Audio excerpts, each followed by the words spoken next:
Guys দেখতেই পাচ্ছ, তোমার সঙ্গে আবার একটা নতুন ভিডিও নিয়ে চলে এলাম। এখন আছি রাজচন্দ্রপুর স্টেশনে, এখন যাবো শিয়ালদা গিয়ে দেখাচ্ছি। দেখতেই পাচ্ছ রাজচন্দ্রপুর স্টেশনের কাছে চলে এলাম। এইখানে গাড়ি রাখছি, গাড়ি রেখে এবার টিকিট কাটতে চলে এলাম। টিকিট কাটা হয়ে গেছে, এবার স্টেশনের দিকে উঠছি।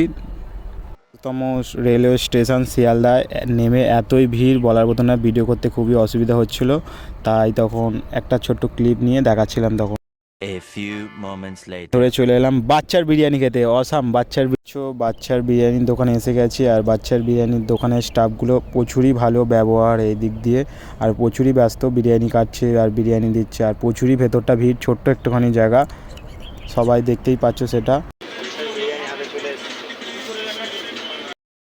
বাচ্চার বিরিয়ানি খেতে এসেছিলাম, আর অসাধারণ বিরিয়ানি, সবাই হাবড়ায় আসো আর বাচ্চার বিরিয়ানি খেয়ে যাও, খুবই সুন্দর, কম দামে, মানে ভালো, দামে কম মানে ভালো। বিরিয়ানি খাওয়ার পর একটা কোকা-কোলা নিয়ে নিলাম, খাচ্ছি বিরিয়ানিটা হজম করার জন্য, ওবেলায় খেয়েছি তাই খাঁচা খাচ্ছি।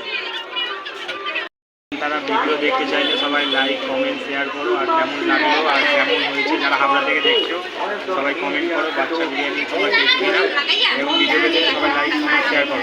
নেক্সট ব্লগে দেখা হচ্ছে।